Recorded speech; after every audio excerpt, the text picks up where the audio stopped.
네, 안녕하세요. 오늘은 1975년의 한 강연 기록인데요. 마음과 육체, 마음의 정리와 실지 지도, 이 발췌본을 좀 보면서요. 마음과 몸의 관계, 또 어떻게 하면 내면의 평화를 찾을 수 있을까? 이런 얘기를 좀 깊이 나눠보려고 합니다. 이게 꽤 오래된 자료인데도 지금 우리한테도 뭔가 생각할 거리를 주는 것 같아요. 네, 맞아요. 이 강연이 우리가 왜 종종 만족하지 못하고 때로는 고통을 느낄까 하는 되게 근본적인 질문을 던지거든요. 그러면서 물질적인 것 너머에 있는 어떤 진정한 행복의 가능성을 좀 찾아보는 거죠.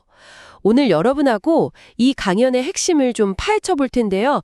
단순히 내용을 요약한다기보다는 그 안에 숨어 있는 좀 흥미로운 지점들을 같이 짚어보면 좋겠습니다. 좋습니다. 그럼 이 강연에서 말하는 우리의 어떤 근본적인 상황, 여기서부터 시작해 볼까요? 우리가 몸을 가지고 이 물질 세계에 살면서 부딪히는 문제, 그게 바로 오감을 통한 감각, 그리고 끊임없이 일어나는 욕망이라는 건데요. 이게 어떻게 우리를 좀 함정에 빠뜨릴 수 있다는 걸까요? 강연자는요, 옷이나 음식 같은 물질적인 것들, 또 뭐 사회적인 지위나 명예 같은 어떻게 보면 좀 추상적인 가치들까지도 본질적으로는 무상하다. 그러니까 영원하지 않다고 딱 짚어요. 근데 여기서 핵심은 이 영원하지 않은 것들을 향한 욕망이 끝이 없다는 점인 것 같아요. 뭐랄까, 하나를 얻으면 그걸로 만족하는 게 아니고 바로 또 다른 걸 원하게 되는 그런 순환에 빠진다는 거죠.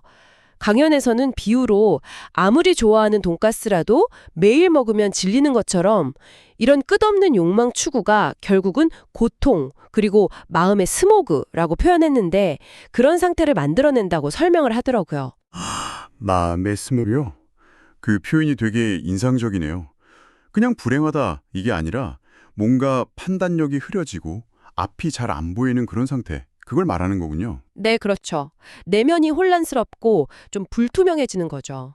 결국은 덧없는 걸 쫓는 그 행위 자체가 우리 마음을 뿌옇게 만든다, 뭐 이런 통찰이네요. 그죠? 정확합니다.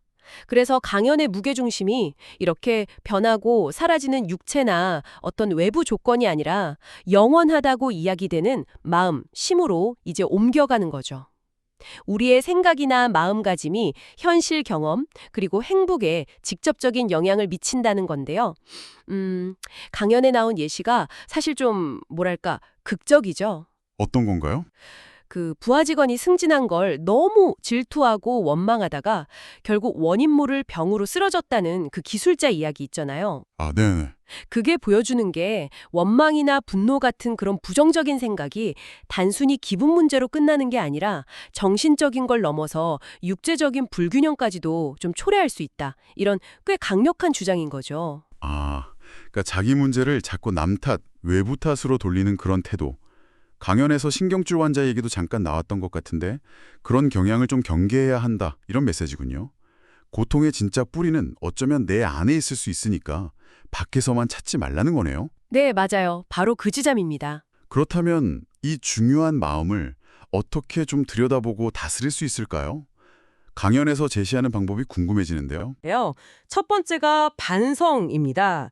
근데 이게 우리가 보통 생각하는 것처럼 그냥 이거 내가 잘못했구나 하고 후회하는 그런 차원이 아니고요. 강연에서는 올바른 기준이라는 걸 두고 거기에 비추어서 자기 생각이나 행동을 매일 아주 적극적으로 돌아보고 잘못된 점을 알아차려서 고쳐나가는 그런 능동적인 과정을 의미하더라고요. 이 과정을 통해서 아까 말한 그 마음의 스모그를 걷어낼 수 있다. 이렇게 이야기하고요. 아, 올바른 기준이요? 네, 다만 그 올바른 기준이 구체적으로 뭐냐, 여기에 대해서는 이 발췌본에서는 명확하게 나와 있지는 않아요. 그래도 중요한 건 어쨌든 매일 자기를 돌아보는 그 실천 자체인 것 같습니다. 매일 마음의 먼지를 닦아내는 어떤 정화 작업, 그런 느낌이네요. 그럼 두 번째 단계는 뭔가요? 바로 선정입니다. 이건 이제 반성을 통해서 마음이 어느 정도 좀 맑아지고 조화로워졌을 때 그 마음의 파동하고 육체의 파동을 일치시키는 그런 수행이라고 설명을 해요. 강연자는 이걸 뭐 진정한 자아 혹은 좀 더 나아가서는 신과의 어떤 조화, 대화 상태 뭐 이렇게까지 묘사하기도 하고요. 근데 여기서 진짜 중요한 포인트는 반드시 반성을 통해서 마음을 먼저 정화하는 게 선행되어야 한다는 점이에요.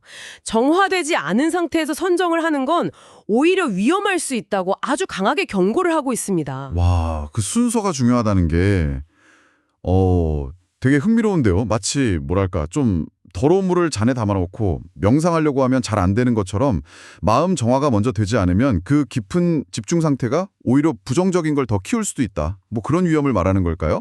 네, 그럴 수 있다는 거죠.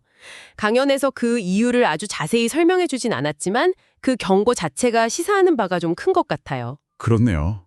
결국 꾸준히 자기를 돌아보고 마음을 잘 다스리는 이 실천이 외부 환경에 막 흔들리지 않고 내면의 힘을 기르는 핵심적인 길이다.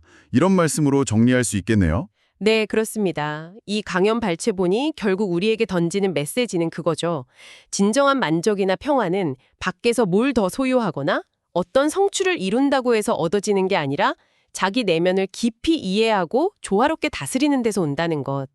물질적인 용명을 좇는 건 뭐랄까 밑 빠진 독에 물 붓기 같을 수 있지만 마음의 평화만큼은 스스로 가꾸고 만들어갈 수 있다. 이런 희망을 좀 제시하는 것 같아요. 네, 오늘 우리가 함께 살펴본 2017년의 가르침에 한번 비추어 볼 때 여러분은 지금 여러분 자신의 마음 상태가 내 삶의 경험들을 어떻게 좀 물들이고 있다고 느끼시나요? 잠시 시간을 내서 자신의 그 마음의 스모그 상태는 어떤지 혹은 또 얼마나 맑게 개어 있는지 가만히 한번 들여다보는 시간을 가져보시는 것도 좋지 않을까? 네, 그런 생각이 드네요.